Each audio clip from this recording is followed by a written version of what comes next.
السلام علیکم ناظرین، یہ ایک سچی کہانی ہے جو شاید آپ کے رونگٹے کھڑے کرتا ہے، بس ناموں کی تبدیلی کے ساتھ بیان کی جا رہی ہے۔ پولیس وین کے سائرن سے علاقہ گونج اٹھا تھا۔ دوپہر کا وقت تھا، گرمی کے دن، چاروں اطراف سناٹا۔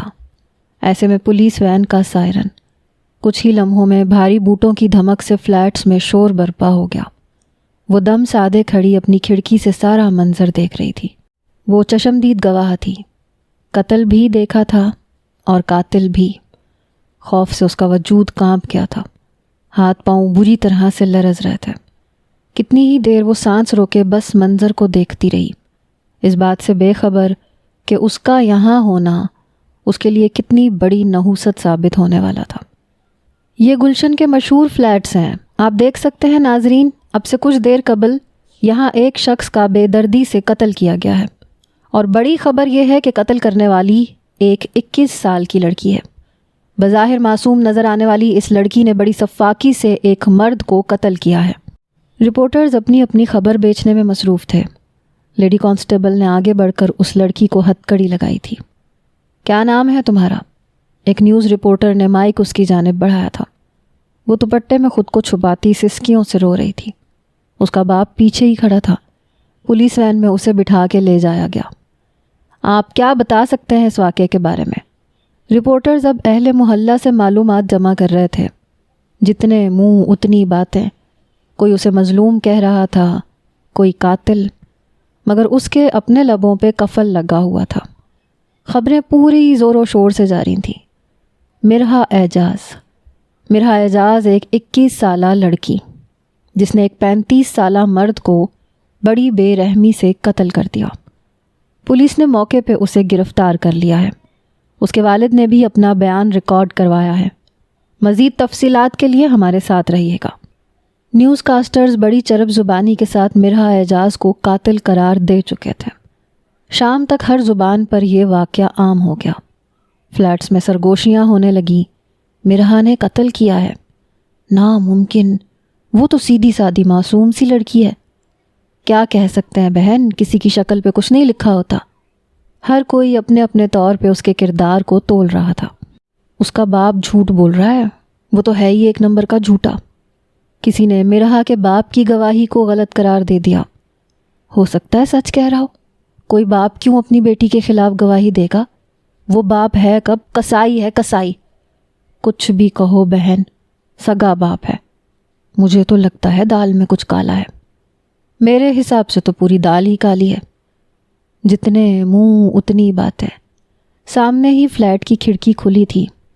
وہ ایک 17 سال کی لڑکی تھی جو اپنی ماں سے بحث کرنے میں مصروف تھی۔ ماما، میں نے سب کچھ اپنی آنکھوں سے دیکھا ہے۔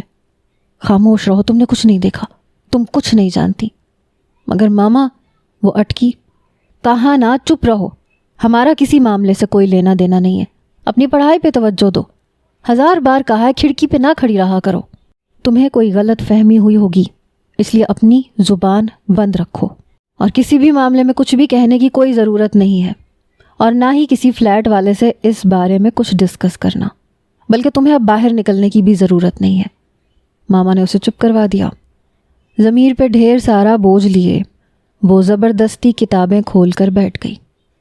مرحا اعجاز پورے راستے وین میں روتی رہی۔ اس نے سر تک نہیں اٹھایا تھا۔ وہ کسی سے نظر ملانے کے قابل ہی کب رہی تھی۔ بیان ریکارڈ کروائیں بی بی۔ انسپیکٹرس اس کے سامنے بیٹھی تھی۔ وہ مجھ سے بدتمیزی کر رہا تھا، میرے فلیٹ میں گھس کے۔ میں باہر بھاگی، وہ پیچھے پیچھے تھا۔ سامنے کمپاؤنڈ کی دیوار تھی۔ میں رکی تو وہ مجھ پہ جھپٹا۔ میں نے بس دھکا مارا تھا اسے۔ وہ گاڑی ٹھیک کرنے والے کسی اوزار پہ گرا تھا، شاید اسکریو جیک کہتے ہیں اسے، مجھے ٹھیک سے نہیں پتہ۔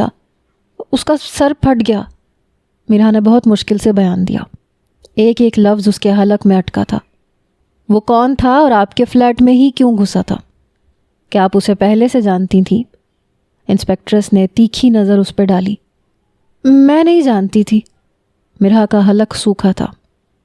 مرحا اعجاز، ایک شخص جسے آپ جانتی بھی نہیں، وہ بھری دوپہر کو دوسری منزل پہ آپ ہی کے فلیٹ میں گھسا۔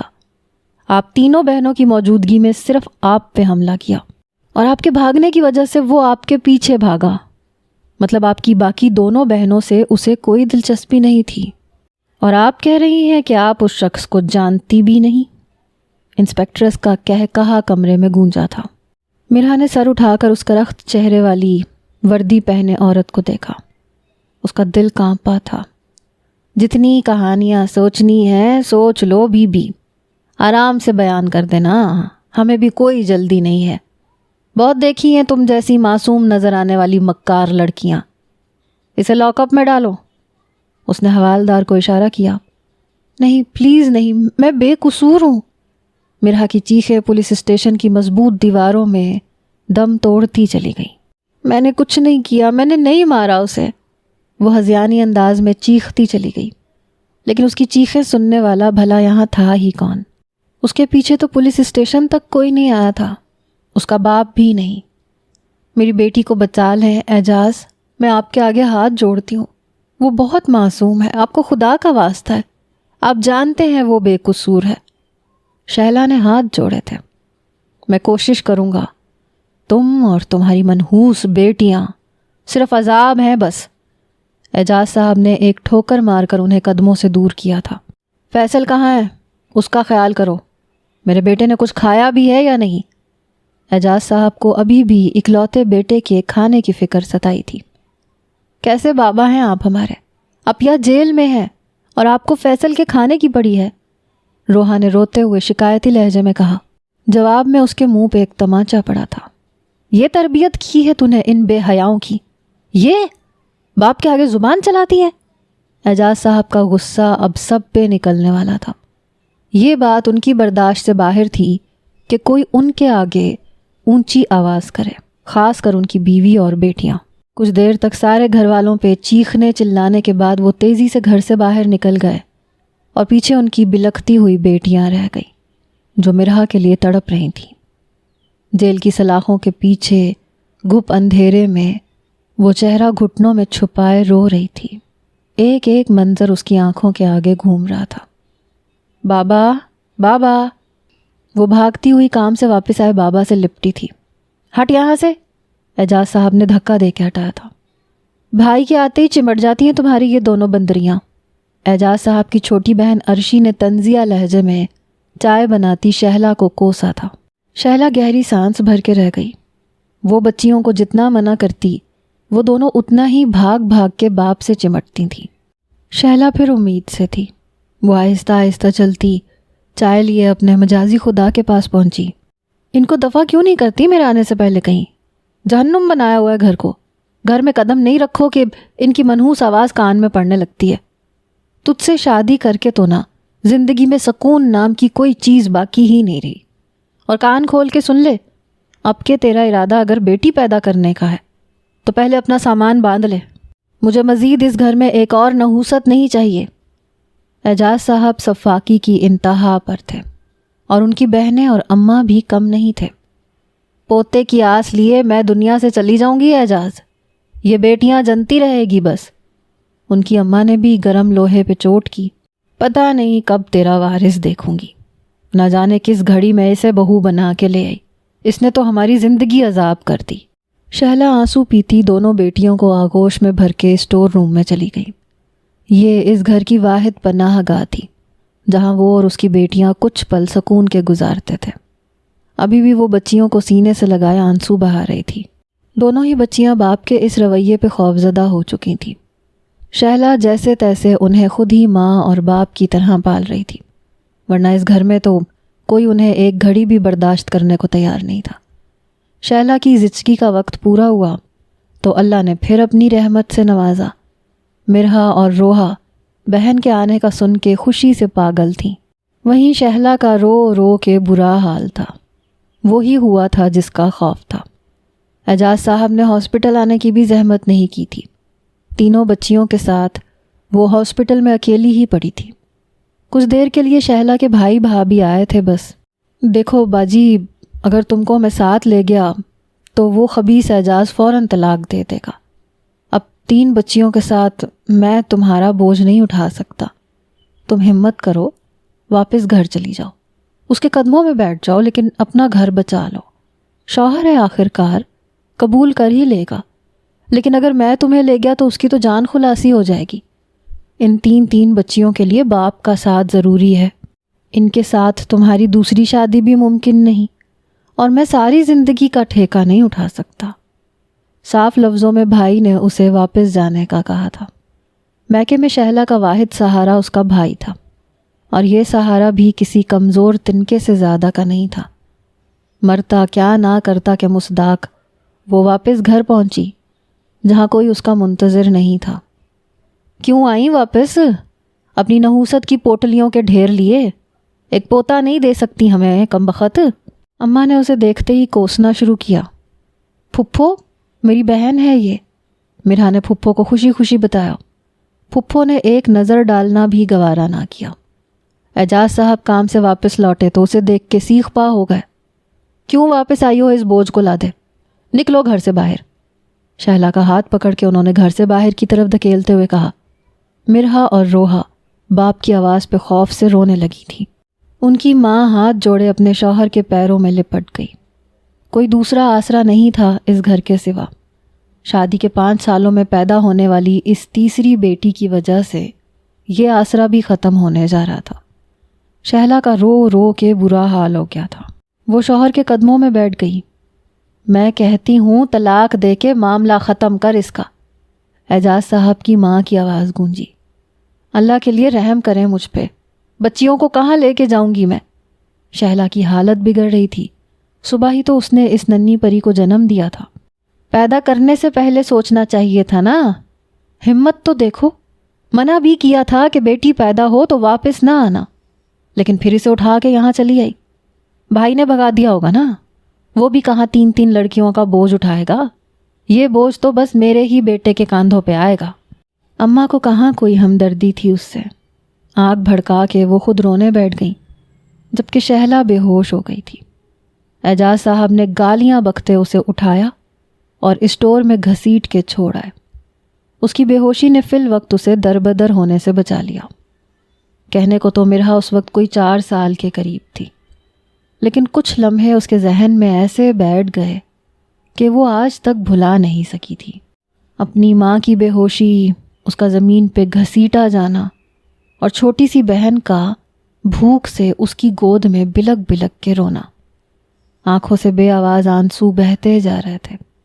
ماضی کا ہر لمحہ سوائے اذیت کے اور کچھ نہیں تھا، اور حال وہ تو اس اذیت سے بھی کہیں زیادہ اذیت ناک تھا. او بی بی، اگر کہانی گھڑ لی ہو تو چلو بیان دینے. پولیس کانسٹیبل کی آواز پر وہ چونکی.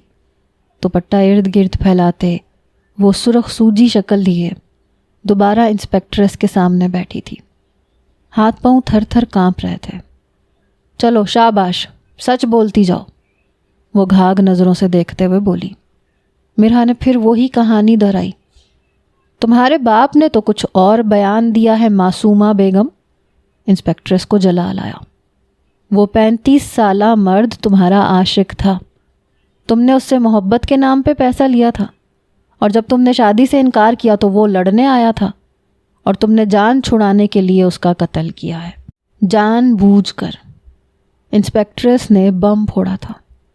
مرہا ہک دک بیٹھی رہ گئی. بولو، تمہارا باپ جو کہہ گیا وہ صحیح ہے نا؟ انسپیکٹر نے زور سے ٹیبل پہ ہاتھ مارا. مرہا کا دل اچھل کے حلق میں آیا. میں تمہیں بچا لوں گا مرہا، بابا کی آواز اس کے کانوں میں گونجی. بس تمہیں وہی کرنا ہے جو میں تم سے کہوں گا، تم وہی کہو گی جو میں بتاؤں گا. جب وہ پولیس وین میں بیٹھ رہی تھی تو اعجاز صاحب نے آہستہ سے اس سے کہا تھا.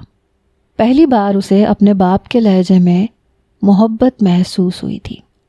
پہلی بار انہوں نے شفقت سے اس کا نام پکارا تھا. جی، بابا نے جو کہا وہ سچ ہے، مگر میں نے قتل نہیں کیا، بس دھکا دیا تھا. دوپٹے میں خود کو چھپاتی وہ لڑکھڑاتی آواز میں بولی. لے جاؤ اسے واپس، اب عدالت میں پیش کیا جائے گا تمہیں. ذرا شرم نہیں آئی اپنے باپ کی عمر کے مرد سے چکر چلاتے ہوئے؟ پیسے کے لیے تم نے آدمی کو قتل کر دیا. تمہیں کیا لگتا ہے اتنی آسانی سے چھوٹ جاؤ گی تم؟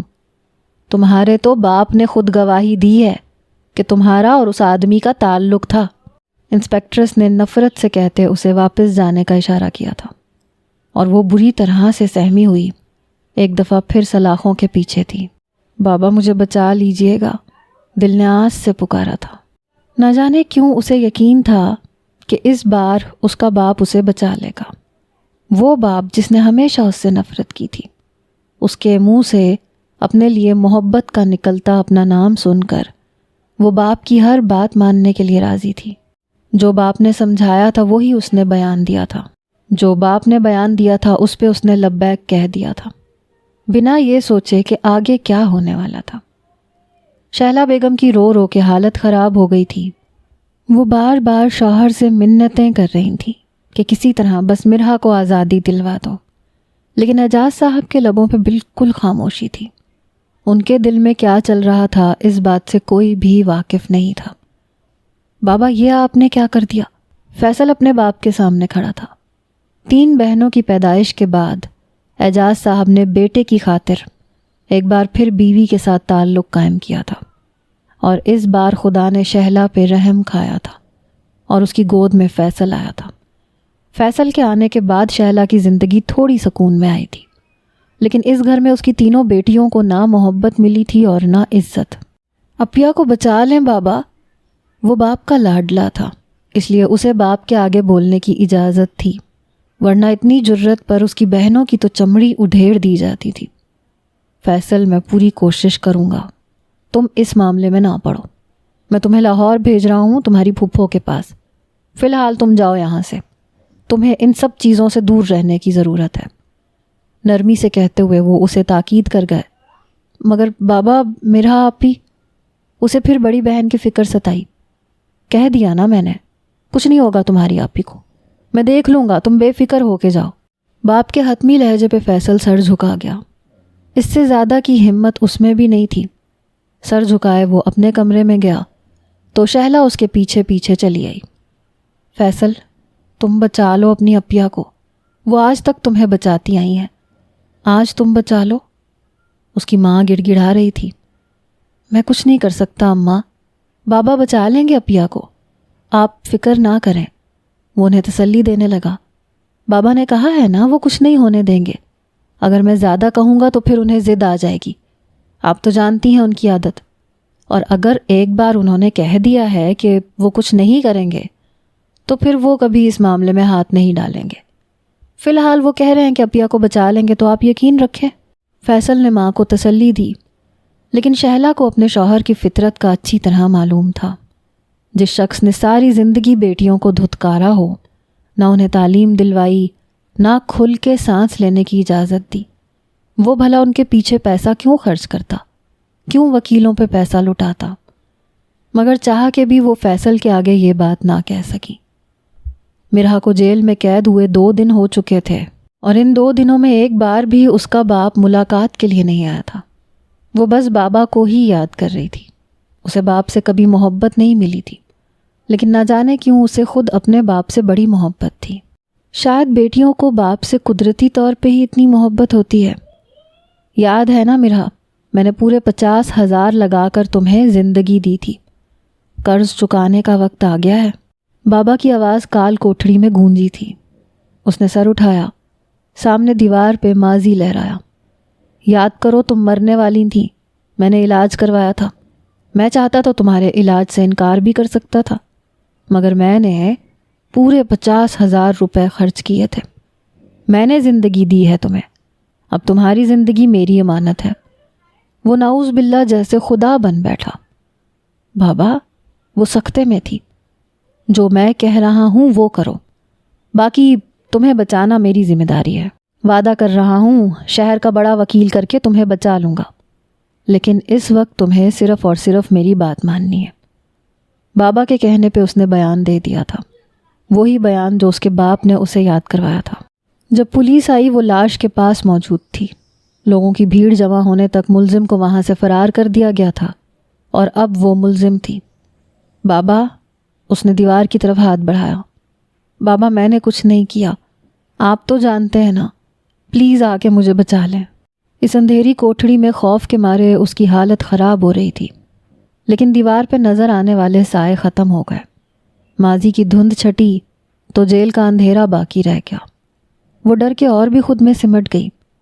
یہاں چوہوں کی بہتاب تھی، باتھ روم سے آتی بدبو، فرش کی گرد، پلاسٹک کا کائی زدہ گلاس اور کولر میں بھرا کھارا پانی۔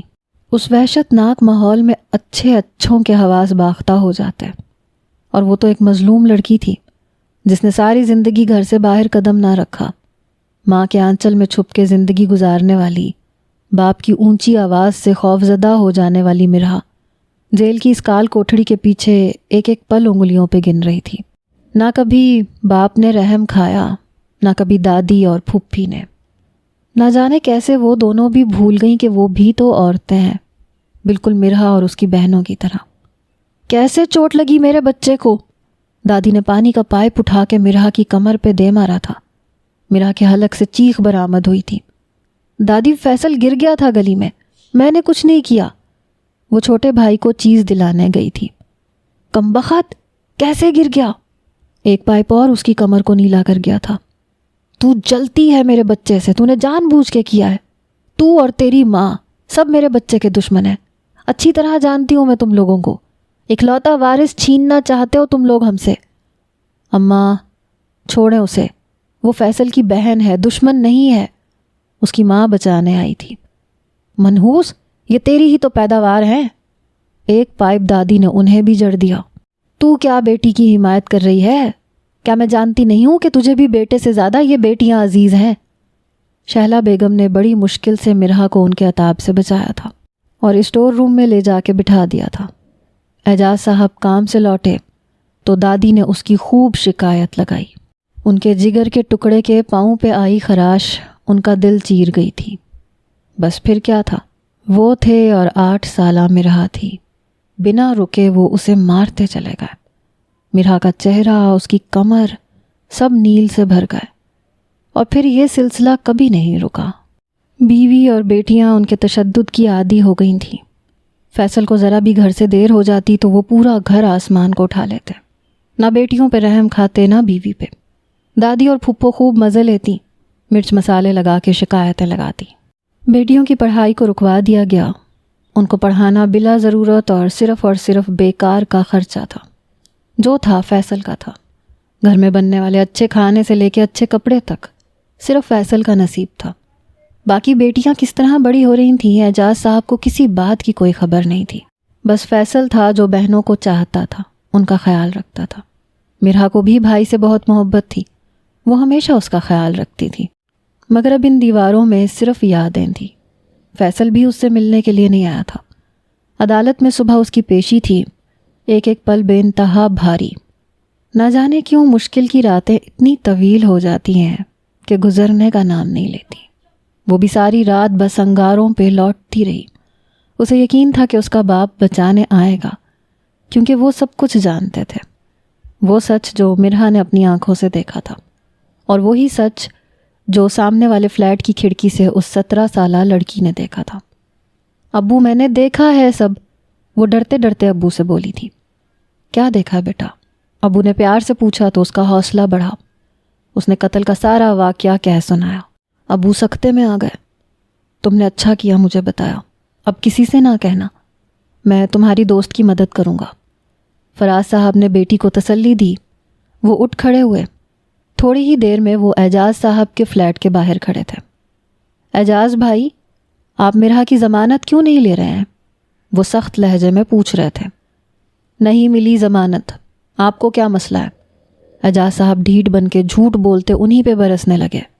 کیونکہ میں سچ جانتا ہوں، پورا سچ۔ فراز صاحب نے انہیں ڈرایا۔ اچھا تو پھر جائیں، جا کے اپنا کام کریں۔ اعجاز صاحب کو کوئی غرض نہیں تھی۔ میں عدالت میں جا کے بیان دوں گا، فراز صاحب نے دھمکی دی۔ دے دیں، مرہا اپنا بیان دے چکی ہے، اس کا بیان ہی اصل ہے، اب دفع ہو جائیں یہاں سے۔ اعجاز صاحب نے ان کے منہ پہ دروازہ بند کر دیا۔ تھوڑی ہی دیر میں فراز صاحب نے فلیٹس کے کچھ لوگوں کو سچ بتایا۔ اب سبھی اعجاز صاحب کے خلاف کھڑے تھے۔ سامان باندھو، ہمیں جانا ہے یہاں سے، آج رات ہی۔ اعجاز صاحب فیصل کو لاہور بھیج چکے تھے، اب وہ خود بھی فلیٹ چھوڑنے کی تیاری میں تھے۔ مگر کیوں؟ ان کی اماں نے پوچھا۔ فراز کہتا ہے اس نے سب دیکھا ہے اور وہ عدالت میں گواہی دے گا۔ جب ہم یہاں نہیں رہیں گے تو خود ہی سب ٹھنڈے بیٹھ جائیں گے۔ اعجاز صاحب غصے میں تھے۔ شہلا بیگم کے ہوش اڑے۔ یہ آپ کیا کہہ رہے ہیں؟ مرحا جیل کی سلاخوں کے پیچھے ہے، ہم شہر چھوڑ جائیں؟ آپ نے وعدہ کیا تھا آپ شہر کا سب سے بڑا وکیل کریں گے اور اسے بچائیں گے۔ شہلا بیگم کو سمجھ نہیں آ رہا تھا کہ ان کے شوہر اتنے ظالم کیسے ہو سکتے تھے۔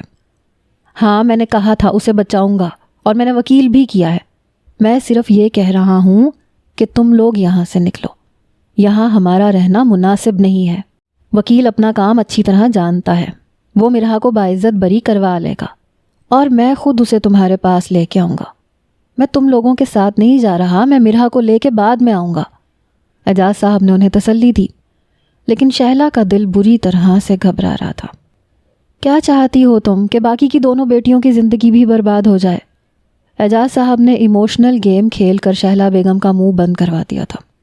راتوں رات سامان سمیٹے وہ اگلی صبح فلیٹ پر تالا ڈال کر روانہ ہو گئے۔ کسی کو نہیں پتا کہ وہ کہاں گئے۔ رات کے اندھیرے میں خاموشی سے اعجاز صاحب کی فیملی نے فلیٹ خالی کر دیا تھا۔ اب وہاں صرف ایک زنگ آلود تالا تھا۔ اگلی صبح کا سورج پوری آب و تاب کے ساتھ روشن ہوا تھا۔ اپنے باپ پر یقین رکھے وہ اس امید میں تھی کہ وہ اسے عدالت میں ضرور ملیں گے، ان کا وکیل اسے ضرور بچائے گا۔ عدالت میں اسے حاضر کیا گیا۔ مرحا اعجاز، آپ نے خود قبول کیا ہے کہ آپ نے دھکا دیا تھا؟ جج صاحب کی آواز پہ اس نے دھیرے سے سر ہلایا۔ آپ کے والد کے بیان کے مطابق آپ کے اس شخص سے ناجائز تعلقات تھے۔ اس نے ایک نظر اپنے باپ پہ ڈالی جو پہلی ہی قطار میں بیٹھے اسے قبول کرنے کا اشارہ دے رہے تھے۔ وہ خاموش کھڑی رہی۔ آپ کے وکیل نے بھی یہی کہا کہ آپ نے دھکا مارا ہے؟ جج نے وکیل کی طرف دیکھا۔ وکیل نے سر ہلایا۔ آپ نے انجانے میں ہی صحیح لیکن ایک انسان کا قتل کیا ہے۔ آپ نے اس سے نقدی لوٹی اور شادی کے لیے انکار کیا، اس لیے یہ عدالت آپ کو مجرم قرار دیتی ہے۔ یہ عدالت آپ کو 7 سال قید بامشقت کی سزا سناتی ہے۔ جج نے بنا رکے قلم چلایا۔ مرحا نے بے یقینی سے اپنے باپ کو دیکھا جو جانے کے لیے کھڑے ہو گئے تھے۔ میں تمہیں بچا لوں گا، ان کے کان میں باپ کا جھوٹا جملہ گونجا۔ وہ سر سے پاؤں تک بے یقین تھی، وہ اس کا سگا باپ تھا۔ وہ لہرا کے گری۔ پہلی ہی سنوائی میں فیصلہ ہو گیا، کیونکہ اس نے خود اعتراف جرم کیا تھا۔ اس نے خود عدالت کے سامنے اس بات پر کوئی اعتراض نہیں کیا تھا کہ اس کا ایک 35 سال کے آدمی کے ساتھ تعلق تھا، وہ آدمی جسے وہ جانتی بھی نہیں تھی۔ اس کے قتل کے الزام میں اسے 7 سال کی قید کی سزا سنا دی گئی۔ جب اسے ہوش آیا تو وہ جیل کی کوٹھڑی میں تھی، ایک بار پھر اسی سڑاند جگہ پہ جہاں سانس لینا بھی مشکل تھا۔ مرحا، میرے بیٹے کی زندگی تمہارے ہاتھ میں ہے۔ اس کی یادوں نے پھر نیند میں اس پر حملہ کیا۔ وہ کروٹ بدل گئی۔ مرحا، تم یہ الزام اپنے سر لے لو، میں نے فیصل کو بھگا دیا ہے۔ لاش کے پاس اسے کھڑا کر کے وہ اسے سمجھا رہے تھے۔ فیصل نے جان بوجھ کے قتل نہیں کیا، بس اس شخص سے اس کا معمولی سی بات پہ جھگڑا ہو گیا تھا۔ وہ فیصل کو مارنے آیا تھا، فیصل نے دھکا مارا تھا بس۔ اعجاز صاحب نے اسے تیار کیا۔ بابا مجھے ڈر لگ رہا ہے، پولیس والے پتہ نہیں میرے ساتھ کیا کریں گے۔ وہ پریشان ہوئی تھی۔ اس نے خود اپنی آنکھوں سے اپنے بھائی کو اس شخص کا قتل کرتے دیکھا تھا، لیکن اس کا باپ چاہتا تھا کہ وہ یہ ذمہ داری اپنے سر پہ لے لے۔ پہلی بار اس کے باپ کے لہجے میں شفقت آئی تھی، صرف اس لیے کیونکہ وہ اپنے اکلوتے بیٹے کو بچانا چاہتے تھے۔ یاد کرو، میں نے 50,000 لگا کے تمہیں زندگی دی تھی، اب قرض چکا دو، میں تمہیں بچا لوں گا۔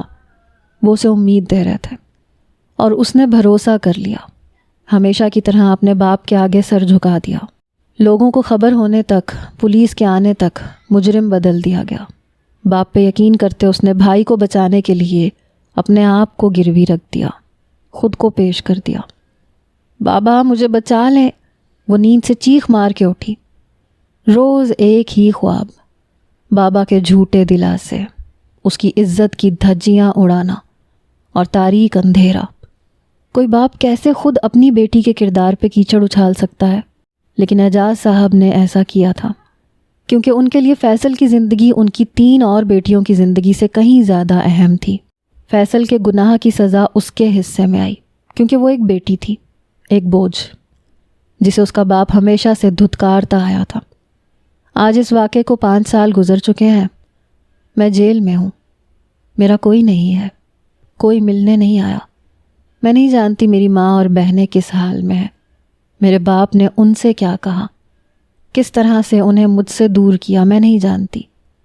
اب جیل کے ان اندھیروں کی میں عادی ہو گئی ہوں۔ میرا اعتبار میرے اپنوں نے توڑا ہے۔ میں دعا کرتی ہوں کہ کوئی دوسری مرحا پیدا نہ ہو، کوئی اور حوا کی بیٹی یوں اپنے رشتوں سے نہ ہارے۔ میں چاہتی ہوں کہ آپ اپنی بیٹیوں کو مضبوط بنائیں، انہیں اپنے حق کے لیے لڑنا سکھائیں، تاکہ پھر کوئی مرحا نہ بنے، پھر کسی فیصل کے لیے کسی بیٹی کی قربانی نہ دی جائے۔ ناظرین، یہ ایک سچی کہانی ہے جسے بھیجنے والی مرحا اعجاز خود ہیں، یہاں جس کا ہم نے فرضی نام استعمال کیا ہے۔ اور یہ کہانی مرحا نے جس لڑکی کے ذریعے بھیجی ہے وہ وہی 17 سال کی لڑکی ہے جس نے کھڑکی سے وہ سارا منظر دیکھا تھا۔ وہ اپنے باپ سے کہہ کے مرحا سے ایک ملاقات کے لیے گئی تھی، اور پھر مرحا نے اسے ساری تفصیلات بتا دی تھی۔ وہ رشتوں سے ہاری ہوئی ایک لڑکی ہے جسے گزرے 5 سالوں میں صرف ایک بار ملاقات کے لیے کوئی آیا تھا۔ اپنا دل کھول کے وہ اس کے آگے رو دی تھی۔ یہاں ہم اس لڑکی کا نام یا شناخت بیان نہیں کر رہے، کیونکہ یہی اس کی ریکویسٹ تھی۔